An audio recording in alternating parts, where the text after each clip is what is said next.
You know how that goes when you're talking with somebody and you hear yourself saying something. As you're saying it, you're going, oh, why did I say that?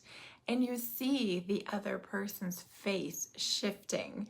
You feel their emotions. And very soon after that, the conversation ends. They walk away and you are left with all the feelings and all the ruminating. Yes, you're going to be going over this interaction, these thoughts, these words that you said over and over and over in your head for this day, the next day, a couple of days. Ruminating. Why do we ruminate so much, particularly as highly sensitives? I would say there are two reasons why we ruminate, right? As highly sensitives in particular, we feel deeply. We feel deeply, so we feel the other person shifting in their emotion, and we care deeply for others' emotions, right? And the other reason is because I feel like so many of us carry such a big wound of I am not likable, I am not lovable the way that I am. And so if I'm having an interaction where somebody walks away, where somebody, you can feel them shifting their emotion to where it's more like they want more distance, it feels huge for you, right? It feels like you're being abandoned. It feels like somebody's telling you, I don't like you. I don't like the way that you are. So it just inflames this wound of there's something wrong with me. I am broken. I am not lovable the way that I am. So today I want to talk to you about one of the 30 things that I wish I would have known earlier on as a highly sensitive, right? I'm making this whole playlist on YouTube on the 30 things I wish I would have known. And this is one of them, that as a highly sensitive, I'm going to tend to ruminate more, and how to stop it. Like, how can that I actually can control or deliberately direct my own thoughts. So we're going to be talking about 3 things, how to stop ruminating. Number 1, why we ruminate and why it's important. And then 2, the what's. What do I do from here? What do I do from here? This just happened. Now I'm ruminating about it. What do I do about it? And then number 3, following through with your decision and then deliberately directing your thought. So let's get started. Why do we ruminate? Well, we kind of talked about it a little bit a moment ago, right? Why we ruminate is because we are afraid of losing somebody or something. We're afraid of losing somebody's love or respect, right? So next time something happens, ask yourself that. It's like, why do I feel so bad about this? What am I afraid of, right? Yeah, go deeper into the situation. Like, for example, gosh, this has been probably like a year or so ago. We had just started at a new school. It was kindergarten at that point for my kid. The kids were all playing outside after school. They're sitting in a circle. They're trading Pokemon cards. Everything's great. Next moment, all the kids are screaming. My kid apparently had just grabbed a Pokemon from somebody else's album and is now just holding it in a vice grip, not giving it back. And so here I am trying to manage the situation. And the big thing about parenting is it always will catch you off guard. It's never going to be because, you have all your plans of this is what I'm going to do if this happens. And then the situation occurs, particularly as a highly sensitive, very quickly you get over aroused. And then you just all those good intentions of what you're going to say and do go out the window. So be gentle with yourself. The great thing about ruminating is that it helps you to kind of fortify what you're going to do next time in a situation. So anyway, I handled it poorly. I should have taken my kid, walked him over to a different spot, calmly talked to him, right? But my biggest thing is ooh, let me get this kid his Pokemon card back. So I'm trying to grab it out of my kid's hand while I'm having to raise my voice so that my kid even hears me in some kind of way. The next thing I hear from the mom of another one of the kids is telling her kid, we don't scream. And here I am loudly talking to my kid, and I'm just oh God. Let me just get through this situation. So yes, I was ruminating about that situation for quite some time, just like feeling bad about how I had handled the situation. And it was so interesting because I've come a long way in embracing myself and being confident about myself and not really worrying so much anymore who appreciates me, who likes me, and who doesn't like me. It doesn't matter as much to me anymore.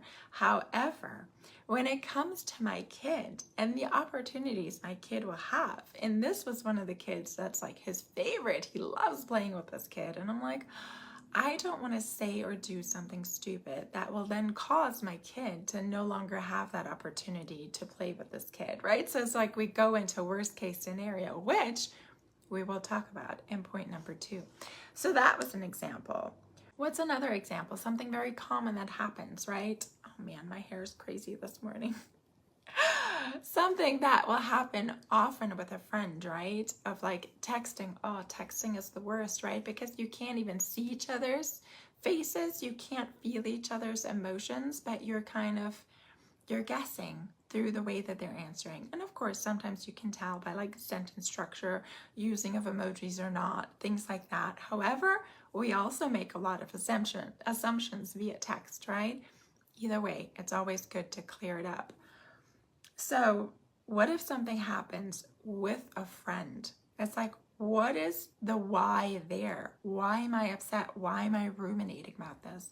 Well, because I'm worried about the friendship not surviving this, right? Worried about losing this person as a friend. And also maybe, yeah, that's another good point of like, what if this person now sees me as a bad person? So it's now not even just about losing the relationship, losing the friend, but now it's like questioning your own goodness, which that one is a tough one. If you're like, hey, this person has known me for a long time, and the way that they're presenting it is that I'm a bad person. I did this, which makes me a bad person, right? Separating. That's a good lesson of like separating what I did or said from who I am.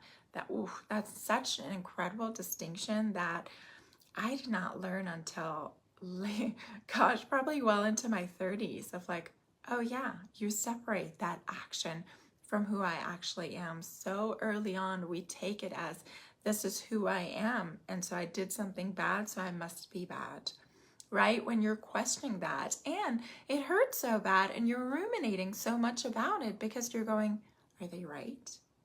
You know, I did this. Does that really make me a bad person? So those are kind of the whys. So next time you get into a situation where you catch yourself ruminating about it and you're kind of aggravated that you can't put these thoughts down, ask yourself, why was I so deeply affected by this? Why does this matter to me? Why does it matter, right? Sometimes we're upset even just about like a look that a stranger gave us. And you can ask yourself like, why am I so upset? Why do I keep on ruminating about this look that some stranger gave me? A lot of times then it's not about worried about losing love. Maybe it's a little bit about not being respected, but just like being perceived ill, right? We don't like being perceived ill. We like being perceived as a good person, as a wonderful person. But it might have a lot more to do with the state of being, the emotion you were in before you got that look, right? Because your thoughts kind of go together with it. So if you can, walk back a little bit. And it's like, before I encountered this person who I don't know, but gave me a weird look, what was going on for me before that? What was I thinking about before that? Because a lot of times it's that you were already going through something that you were insecure about or unsure about, or you were, what's the word? You were kind of beating yourself up about, right? It's like, I was already doing this. It wasn't feeling good.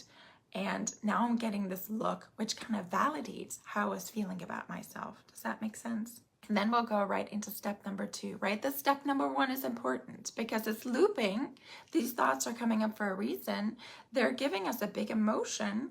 why am I feeling this way? Why does this impact me so much? What does this mean to me, right? What is the meaning that I'm giving this situation that just occurred, right?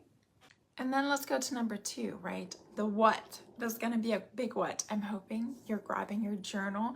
I'm definitely going to write these steps down under this video, but for this step, when you're going through this step, grab your journal because there are going to be 5 questions that you're going to be answering, right? Gosh, journaling always gives me so much clarity. Some people like to talk it out. And these days, when I don't have a ton of time to journal because I have a 6-year-old as a single mom, I a lot of times just record myself, even when I'm driving, right? It's like you're talking to a friend. I'm just like putting my phone on record and I just start talking.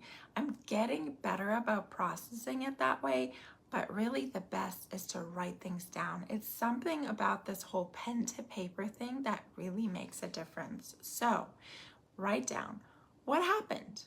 Just write down the situation. What happened?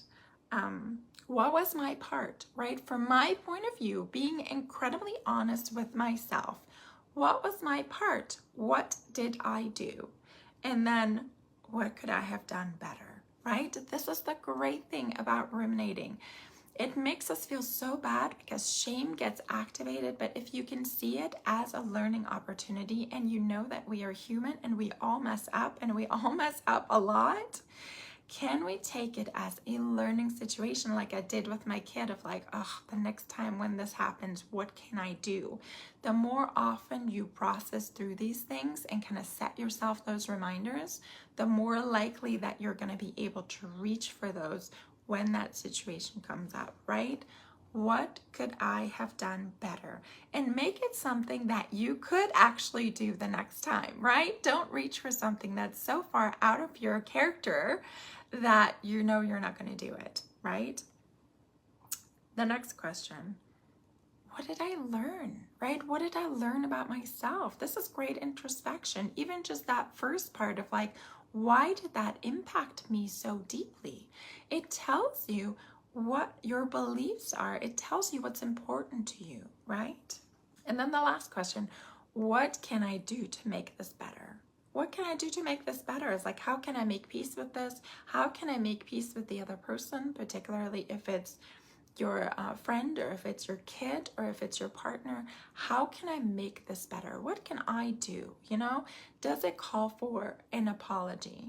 Does it call for even just, and I think this is a great thing to do, is just to clarify it, to just clear the air of hey, this happened. I feel really bad about it. This is what my intention was with it. I see that I could have handled that better.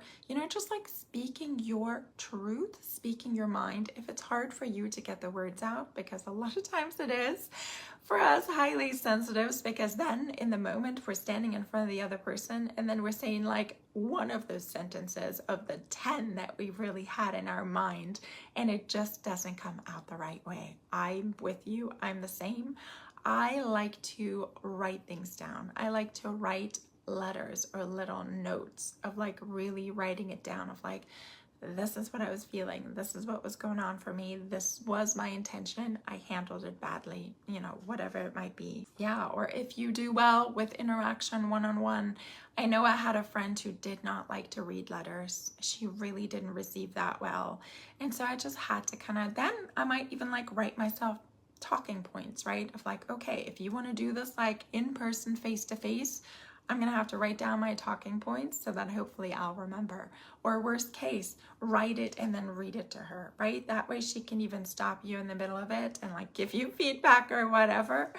And we'll talk about that tomorrow, about feedback, criticism.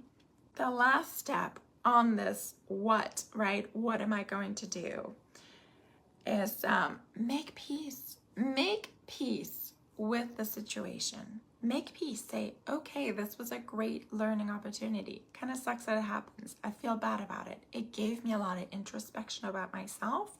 And this is what I learned. And this is how I'm going to fix it. So many times, relationship truly get deepened by moments like this when you take the time and the care to fix these situations, right? And this is probably the most important what question, right? What is my biggest fear? This is why we keep on ruminating and keep on thinking about it, because we know that there is a fear that we're holding, but we don't really know what it is. And so ask yourself, what is my biggest fear that might happen? Is it that this person will abandon me? They will never talk to me again? Is it that they're going to talk badly behind my back and then I'm like excluded from this group? Is it that they think that I'm a bad person? You know, is it going to impact my kid? Like in the story that I talked about, what is the biggest fear that you have coming out of this particular thing? Or, oh, I'm gonna lose this job, I'm gonna lose this client, what if they write a bad review? You know, what is the biggest fear that you have, and can you make peace with it? That is something that helps me to settle my anxiety a lot in situations like that, of like, even if the worst thing happens, things will blow over, life will go on. And so many times you do get a chance to fix it, right? And it's just like, and most of the time, the worst fear doesn't come true. But for me, it's important to address it head on. It's like, this is the worst that can happen out of this, and I can handle it. It won't be comfortable, but I can handle it, because then I can kind of let go of that gripping fear, right? And sometimes the thing to do is just to give it space, just to give it time, just to kind of let the big emotions blow over. Also, to give the other person a chance to process through their own emotions. I'm somebody who processes very fast because I've done it for so long, and also just because that's how I am, right? Maybe it's a highly sensitive thing. You tell me if you like to process through things quickly or not so quickly.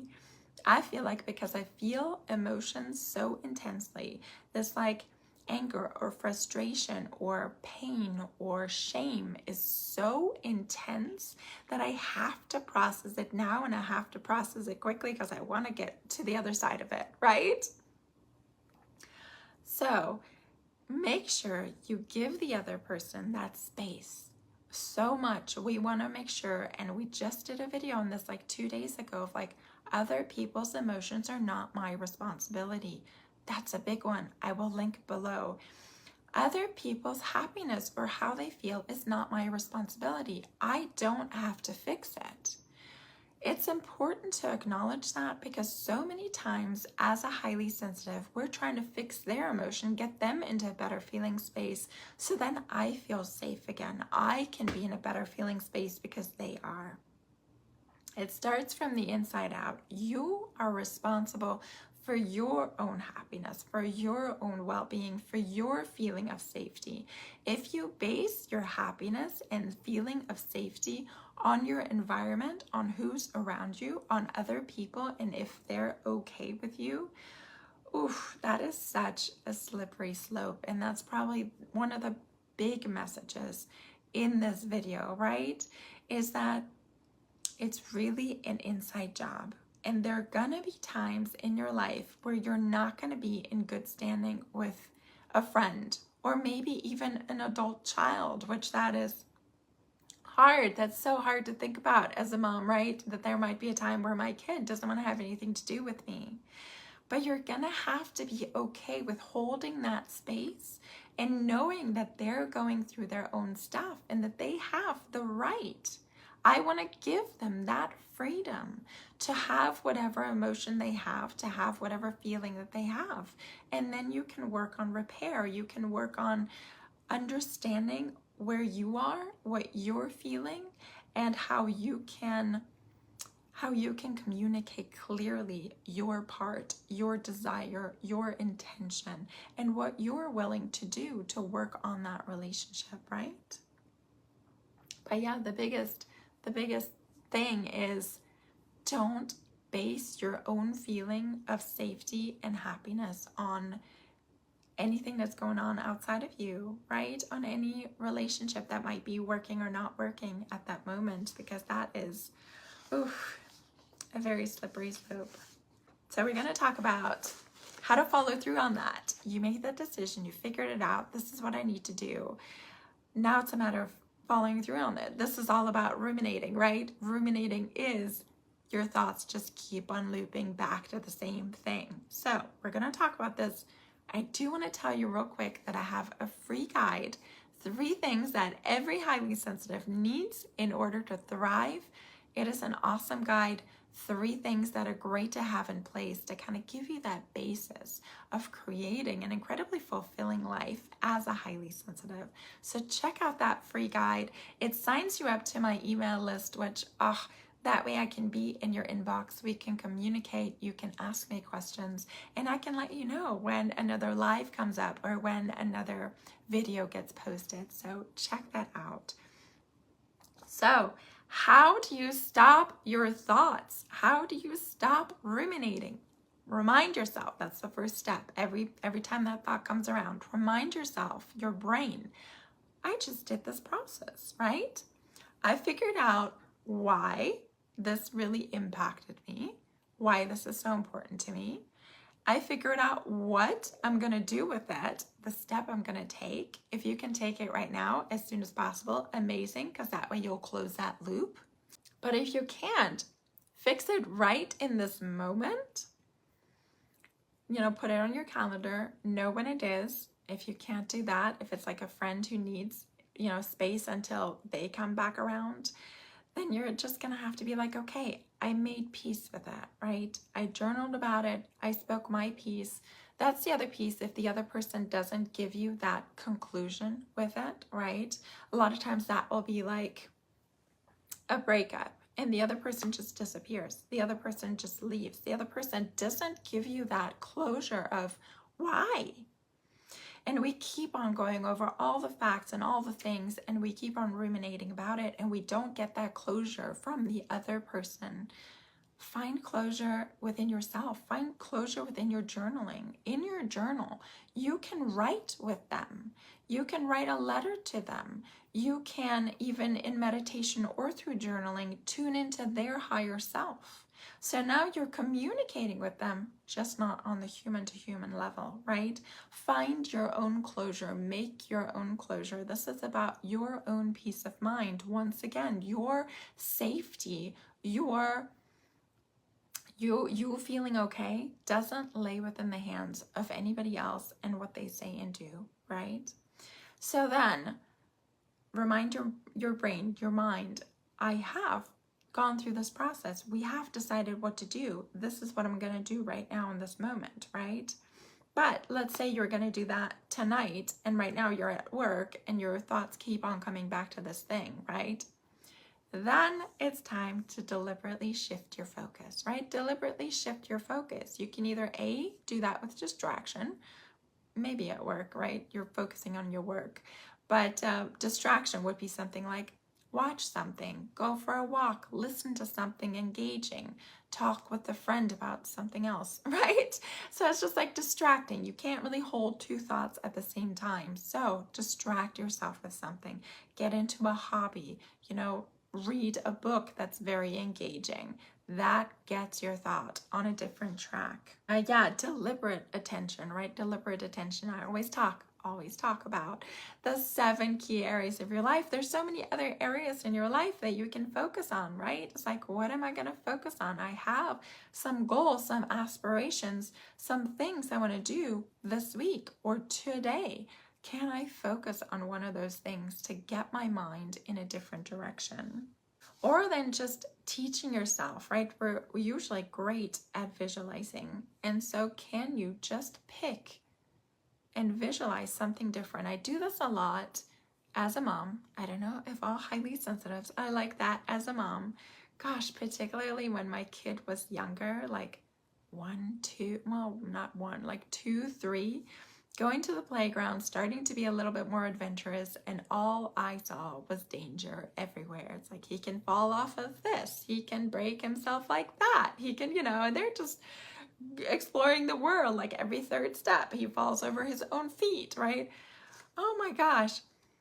When you start picturing in your mind the way something can go wrong, And then you start ruminating about this thing. It's like, how do you get yourself out of this spiral? Particularly if you're following law of attraction, you're going, oh my God, I'm actually helping this to become true if I keep on thinking about this.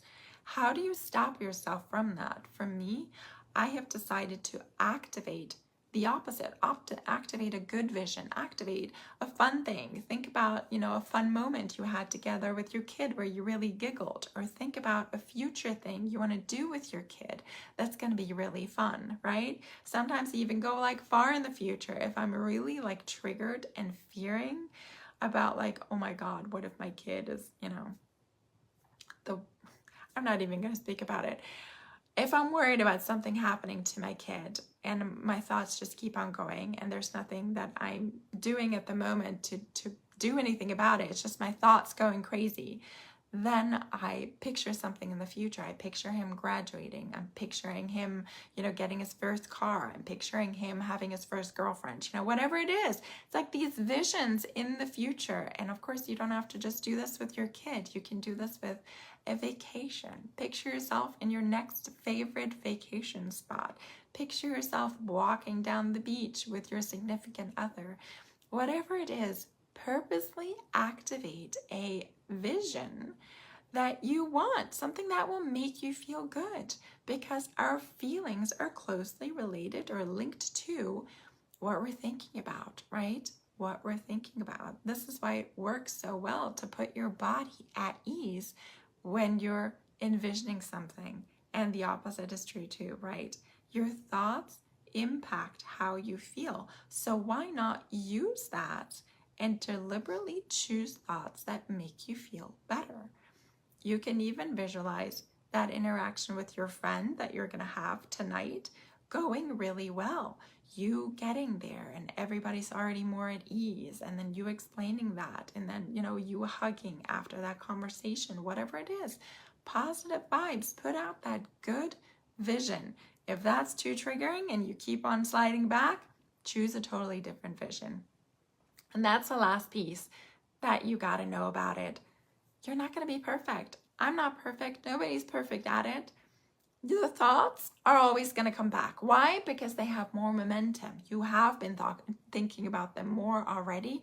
They're still very active, and there's a lot of emotion around it. You feel deeply about it. So of course they're going to come back around. They're going to come back around. So it's just a matter of practice and persistence.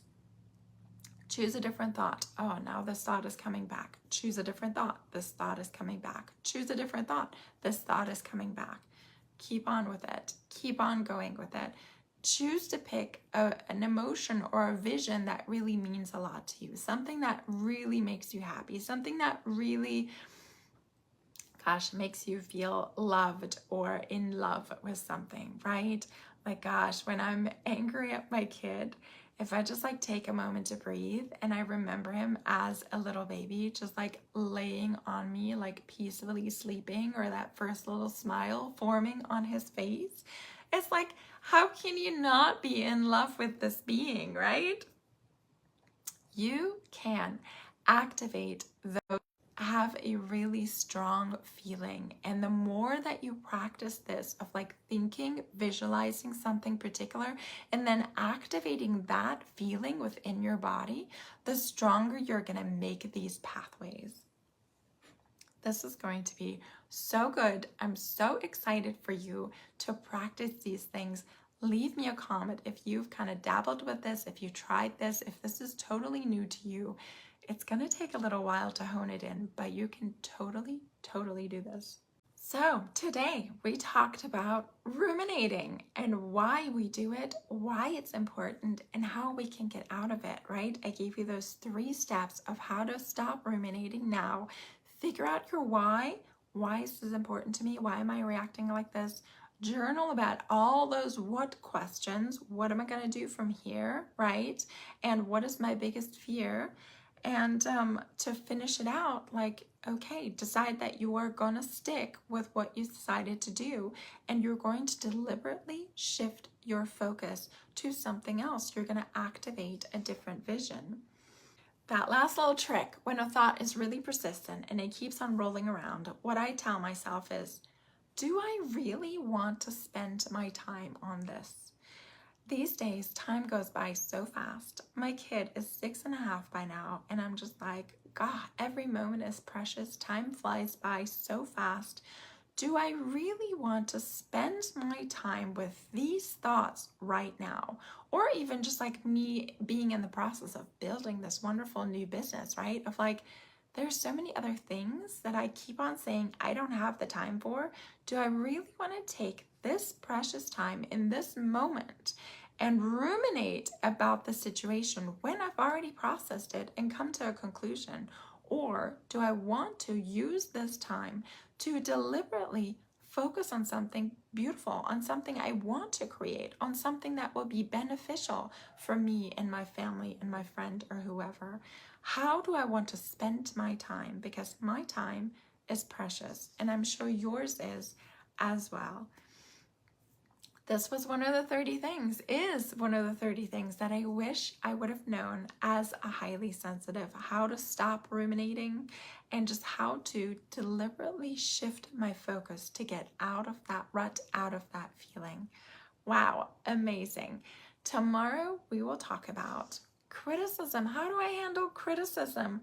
As highly sensitives, we are gentle souls, and to handle criticism or even just feedback, even if it's good feedback, so many times I'm like, I know I could have done that better. I know I could have done this better. I know. But hearing it from somebody else, feels tough.